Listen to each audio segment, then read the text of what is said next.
le démon! Donc c'est lui l'avocat dont tu nous parles depuis quelques jours? C'est lui, non? Celui qui t'avait fait cette mauvaise blague? Comme s'il ne nous avait pas déjà causé assez de problèmes. Maintenant, le revoilà.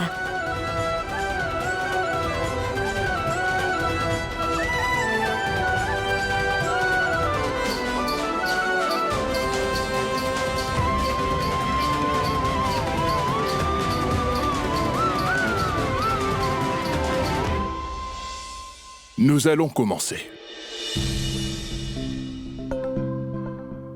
Votre honneur, mon client, Monsieur Lala, souhaiterait récupérer le foyer que son grand-père avait donné en location à ses veuves de son vivant. Mon client leur a donc aimablement donné un préavis de 7 jours pour libérer les locaux, ce qui prend fin aujourd'hui. Je vous demande donc d'ordonner que ce foyer soit évacué aujourd'hui même et rendu à mon client. Et c'est tout. Partie adverse, présentez vos arguments. De quel droit ces veuves continuent-elles à occuper ce foyer? Si Monsieur Lala souhaite récupérer la maison qui lui appartient, ces veuves devraient vider les lieux et le rendre, en tout honneur et respect, à son propriétaire légitime. Monsieur, je tiens à rappeler à Monsieur Lala que son grand-père avait offert ses locaux à ses femmes pour y vivre. Et l'accord qui a été signé entre son grand-père et ses femmes constitue la preuve de ce que j'avance ici. Et cet accord stipule clairement qu'elles doivent régler mensuellement le loyer convenu et les factures d'eau et d'électricité. Selon les lois en vigueur, monsieur, quelqu'un qui occupe un lieu depuis des années et qui, de plus, règle toutes les factures à temps a le droit d'y habiter puisque c'est devenu sa maison. Maintenant, j'aimerais leur poser cette question. Quelle est la raison pour laquelle Monsieur Lala a décidé de les virer du foyer après toutes ces années? Et ce, dans un délai de 7 jours, quand ces personnes y habitent depuis plusieurs années. Monsieur, nous avons non seulement le contrat, mais tous les reçus de paiement pour les loyers qui lui ont été versés mensuellement depuis toutes ces années. Nous avons aussi les reçus pour les paiements des factures de services publics. Ces documents constituent la preuve, monsieur, que ces gens sont chez eux dans ce foyer. Ces femmes s'occupent de tout, ce qui concerne l'entretien de ce foyer. Monsieur, ce foyer est la seule maison qu'elles ont. Certaines d'entre ces femmes ont passé une bonne partie de leur vie là-bas. Pour certains, c'est un foyer, pour d'autres, c'est une propriété. Mais pour ces femmes, monsieur, c'est leur maison, où elles ont créé des souvenirs et où elles sont heureuses, monsieur. Après tant d'années, Monsieur Lala décide de les mettre à la porte et de leur dérober de leur maison, leurs souvenirs, leur bonheur au pied levé. Je pense que sa seule motivation est l'avidité, monsieur. Car son grand-père leur a offert ce foyer à titre de charité. Les preuves que vous avez apportées aujourd'hui, montrez-les. Oui, monsieur.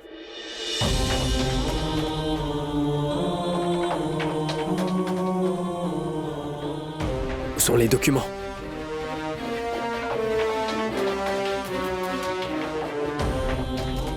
Présentez les preuves, s'il vous plaît.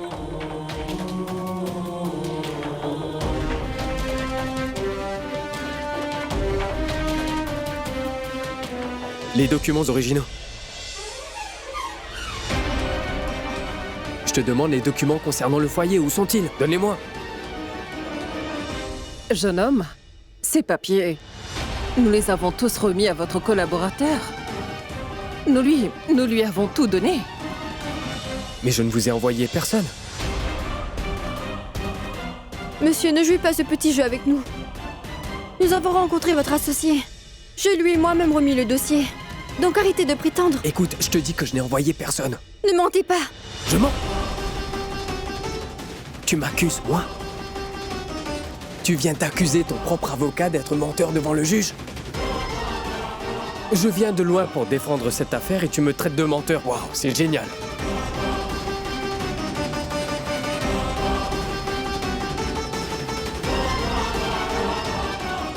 Monsieur, ça se voit que ces femmes ont été complètement bouleversées par cet avis d'expulsion.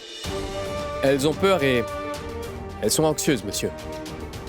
Dans la panique, elles ont oublié où elles ont rangé ces dossiers. C'est pourquoi je vous demande de nous accorder un peu de temps pour que nous puissions vous les apporter.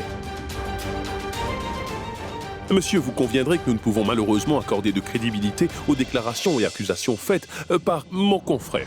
D'autant plus qu'il n'a pu fournir de preuves à l'appui. C'est pourquoi, monsieur, je demande que le verdict soit prononcé une fois de plus en faveur de mon client. Et que ces veuves soient priées de bien vouloir quitter le foyer sur le champ. C'est bien noté. En l'absence de preuves, je suis incapable de vous aider aujourd'hui.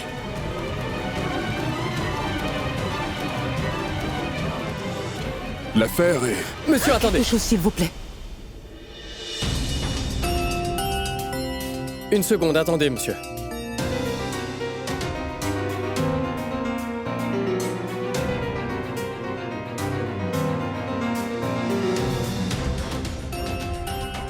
J'aurais une question. Votre cabinet accepte-t-il les preuves photographiques, monsieur? Oui. Voilà, monsieur. Monsieur, regardez bien cette photo. Cette photo est la preuve que ces locaux servent de foyer aux veuves depuis plus de 40 ans, monsieur.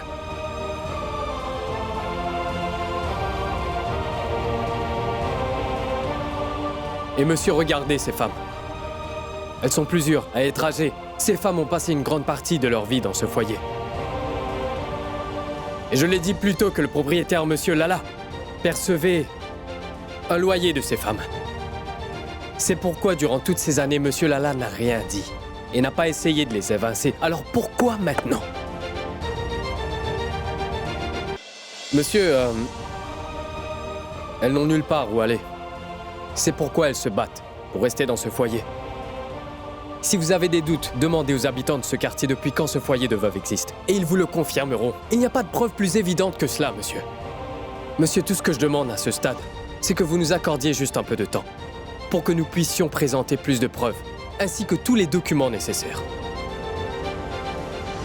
Monsieur le juge, ayez pitié de nous, les veuves. Après avoir vu cette photo et pris connaissance de votre situation, je vais vous octroyer l'ordre de suspension. Mais rien qu'une fois. Donc, ça veut dire... Indrani, alors nous pouvons rester au foyer? Oui, seulement pour quelques jours.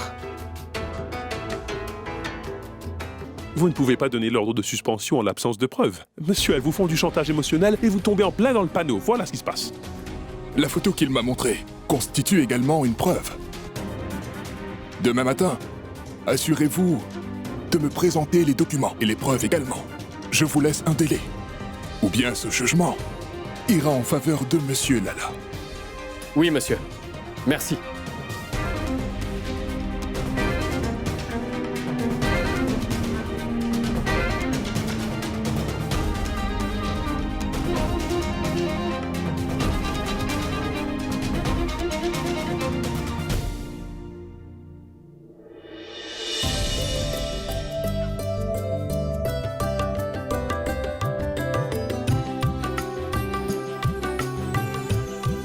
Eh oh, allô? Qu'est-ce qui te met en colère? Pourquoi tu fais la tête? J'ai réussi à vous sortir de là. Je vous ai obtenu un ordre de suspension. Mais la prochaine fois, assure-toi d'avoir le dossier. Ou sinon, on va perdre cette affaire. Est-ce que c'est compris? Dossier?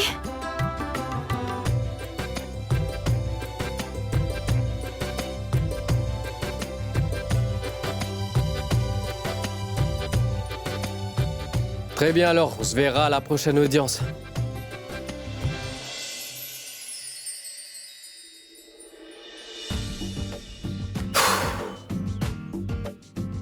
Eh oui, Viplav. Tu t'es battu pour ces gens-là et cette affaire, et tu n'as même pas eu droit à un merci en retour. Si j'avais su depuis le début que c'était elle mon client, je n'aurais même pas perdu mon temps avec elle. En attendant que tante Indrani et tante Doulari remplissent les formalités, devrais-je nous chercher un taxi? Danny, c'est ce garçon, n'est-ce pas? Qui nous a donné de faux espoirs, mais nous a fait perdre notre temps. Comment va-t-il défendre notre affaire, Danny? C'est le même garçon, n'est-ce pas? Qui t'avait fait une blague stupide la dernière fois? Et aujourd'hui, de par sa faute, les veuves et le foyer sont en difficulté. Je ne sais pas pourquoi ce type continue à tourner autour du foyer. Mais qu'est-ce qu'il nous veut, cet imbécile? Et aujourd'hui, encore une fois, à cause de lui, nous avons encore des problèmes. Mais pourquoi ce garçon nous causerait-il des problèmes? Il n'a aucune raison de faire ça. Souverna, cet homme est capable de tout. Il ne pense à personne d'autre que lui-même. Tu sais quoi? Ce démon est...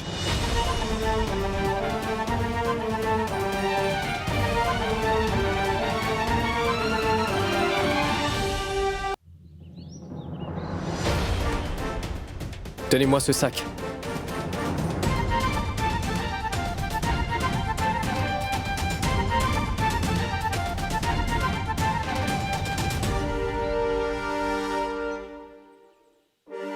Tu sais, j'ai vraiment du mal à comprendre quel est ton problème.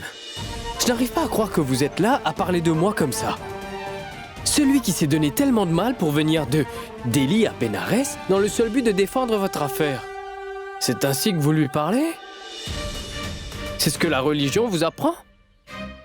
Écoute, je t'implore à main jointe d'arrêter. De me faire porter le chapeau pour tous les problèmes que vous rencontrez.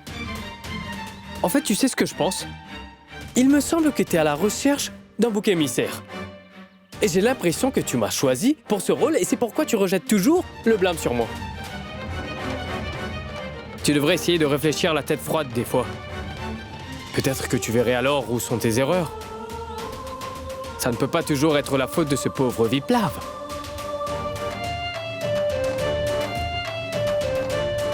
Écoute, je suis ici pour vous aider. Et je suis votre avocat. Et vous n'avez pas confiance en moi? C'est génial.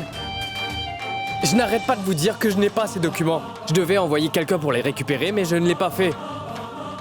Je vous le répète encore une fois, je n'ai pas ces documents. Je suis venu de Delhi pour défendre votre affaire, et même en absence de preuves, j'ai pu vous obtenir une suspension. En remerciement, le démon a fait ceci, le démon a fait ça. Maman, on a perdu! Les papiers, c'est de la faute de ce démon! Il n'a pas plu à Bénarès aujourd'hui, alors ça doit sûrement être la faute de ce démon. Ma parole, il n'y a pas d'eau au foyer, alors ça doit sûrement être la faute de ce démon. C'est un peu abusé, non? Si le du Gange est sale à Bénarès, c'est sûrement à cause de moi. Hein, c'est à cause du démon? Y a-t-il quelque chose qui ne va pas dans la ville de Bénarès dont le démon n'est pas responsable? Vous faites semblant d'être quelqu'un de bien quand en vérité vous êtes un démon. Donc ne me faites pas la morale et ne me faites pas de leçons sur la manière dont je dois me comporter. Car je sais parfaitement qu'en défendant notre affaire, vous espérez que les gens vont vous traiter comme le héros de ces veuves. Mais est-ce que ça va pas à la tête? Vous poussez les gens afin de les faire tomber dans un trou. Et vous les faites sortir du trou en passant pour un héros. Mais qu'est-ce que c'est que ces bêtises? Je sais aussi qui a provoqué ces malheurs qui nous arrivent. Viens, Souverna. Je vous supplie à main jointe de nous rendre ces documents, monsieur. Si on ne récupère pas ces dossiers, où iront toutes les veuves du foyer? Si c'était vos propres grand-mères qui étaient dans cette situation, auriez-vous agi ainsi? Je vous en supplie, rendez-nous ces dossiers, ou nous serons des sans-abri. Si vous ne voulez pas nous défendre, ce n'est pas grave, mais je vous en prie, rendez-nous ces dossiers. Tu veux bien arrêter avec toutes tes bêtises? Tu fais un cinéma pour rien. Combien de fois je vais devoir te répéter que je n'ai pas pris tes documents? Écoute, t'as parlé plus qu'il n'en faut. J'en ai assez entendu.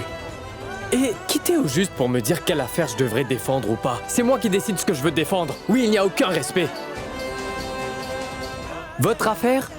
Gardez-la! Je n'en veux pas. Est-ce que c'est bien clair? Et en tant que votre avocat, je démissionne. Bien merci et bonne chance.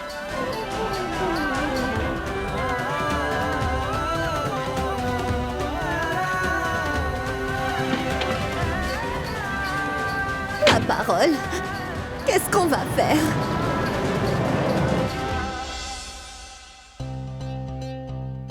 Arrête de courir comme ça dans tous les sens, Ram. Donne-lui le plateau. On a encore beaucoup de travail à faire. J'espère que tout sera prêt dans les temps. Qu'est-ce que tu fais? L'ampoule a brûlé. Je la remplace. Waouh! Ça alors, n'est-ce pas magnifique? Un parfait idiot qui cherche à changer une ampoule brûlée. J'ai deux nouvelles, patron. Une bonne et une mauvaise.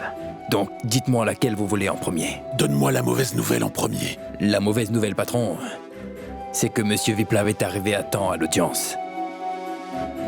Il a empêché un non-lieu et obtenu un arrêt suspensif.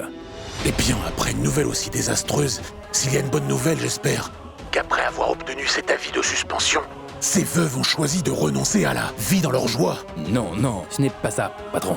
Ce n'est pas du tout le cas. Du moins pas pour le moment, mais on peut encore espérer que ce sera le cas. Et j'en reviens à la bonne nouvelle, monsieur. J'ai vu monsieur Viplav avoir une dispute avec les veuves et renoncer à les défendre. Et tu es sûr de ce que tu avances? Puisque je vous le dis, patron, c'est la vérité. Si ce que tu dis est vrai, c'est sûr que... j'en aurai bientôt la confirmation. Dis-moi une chose, où sont ces veuves en ce moment? Elles sont au tribunal, patron. Mais je pense qu'elles ne vont pas tarder à rentrer. Si tu veux que je te fasse entièrement confiance et que je croie tout ce que tu dis, alors tu vas devoir faire encore une chose pour moi. Je vous écoute, patron. Dans ce cas, écoute bien.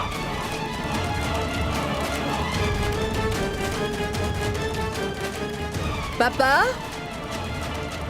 Venez, papa.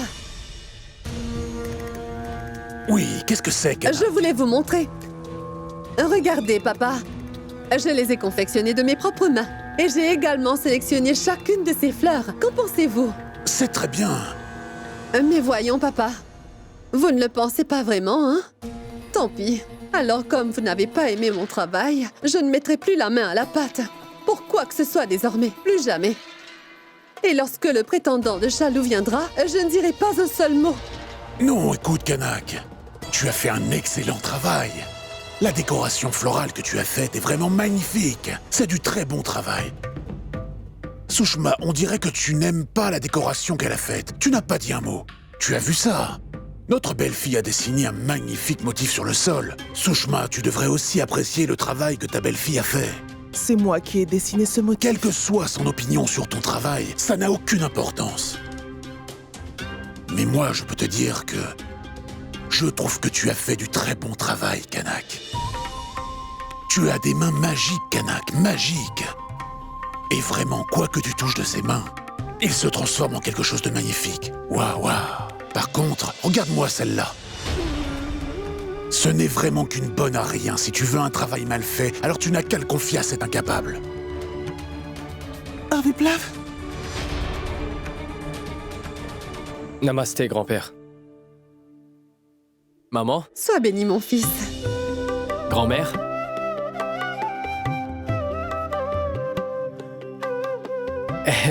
Papa? Viplav, tu pensais vraiment que tu allais nous faire une surprise, n'est-ce pas? Mais nous avons appris la nouvelle plus tôt que tu étais en ville. Alors c'est pour cela que vous êtes tous ici devant la porte? Vous m'avez fait peur. Mais t'es où, la grosse? Elle est encore en train de manger, hein? Attends, elle va voir. Elle est dans sa chambre. Viplav, il faut que je te parle. Suis-moi. Allez, viens. Qu'est-ce qu'il y a? Ah, mais Allez, mon sac. laisse tomber le sac. Viens. Viplav. Dis-moi, je voudrais simplement savoir, où est-ce que j'ai bien pu me tromper dans ton éducation, mon enfant? Pour que tu ignores mes conseils et fasses tout le contraire de ce que je t'ai dit, mon fils. Écoute, je t'ai appelé pour te demander de ne pas voyager aujourd'hui. Mais tu as quand même décidé de prendre l'avion. Lorsqu'on s'est parlé, je t'ai promis que j'allais m'assurer que tout se passe bien pour les veuves du foyer, n'est-ce pas? Donc, pourquoi tu te préoccupes tant de cette affaire? Dis-moi. Explique-le-moi, Viplav. Tu as parfaitement raison, grand-père. Je sais que j'ai fait une erreur. C'est quoi l'erreur? Je voulais être là pour assister à cette cérémonie pour Chalou, grand-père. C'est aussi ce que voulait Chalou. Si je suis revenu, grand-père, c'est aussi parce que mon mentor, M. Bajpai, m'a demandé de défendre cette affaire à sa place. Et je ne pouvais pas refuser. Et je n'étais pas au courant que c'était pour elle. Sinon, j'aurais refusé. C'est lorsque je suis arrivé sur les lieux que je l'ai découvert, en les voyant là. Mais je peux t'assurer une chose, grand-père. C'est qu'à partir d'aujourd'hui, je ne les représente plus. Oui, j'ai retenu ma leçon. J'ai obtenu un avis de suspension. En retour, elle me traite de menteur. Que j'ai pris leurs documents. Mais c'est moi leur avocat, non? Si ces papiers se perdent, c'est un problème pour moi. Je leur ai fait comprendre qu'à partir d'aujourd'hui, c'est fini pour moi. Leur affaire, dorénavant, moi, je ne m'occupe plus de ça.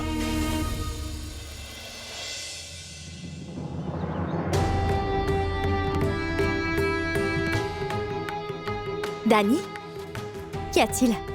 Tu ne vas pas prier au temple aujourd'hui? Tu ne demandes pas de l'aide au Tout-Puissant? Chaque fois que nous avons fait face à des gros problèmes, tu as toujours fait semblant de prier pour nous. Pourquoi pas aujourd'hui? Va et prie. Rajlakshmi, arrête un peu de blâmer Dani pour tout ce qui arrive. Mère supérieure, mais tout ça c'est de sa faute.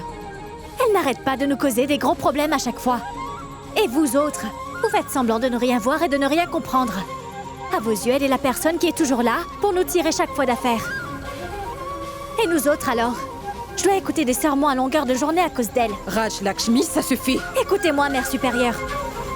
Les choses sont allées trop loin cette fois, car si nous sommes sur le point de nous faire éjecter du foyer, c'est de sa faute. Et mère supérieure, vous ne voyez peut-être pas que ce n'est pas seulement cet avocat qui nous baratine, mais qu'on se fait aussi berner par Dani? Rajlakshmi, ça suffit. Ce n'est pas l'endroit approprié pour parler de ça. Tout le monde commence peu à peu à perdre confiance en moi. Il n'y a qu'un seul moyen pour moi de regagner la confiance. Je dois récupérer les documents du foyer des mains de ce démon.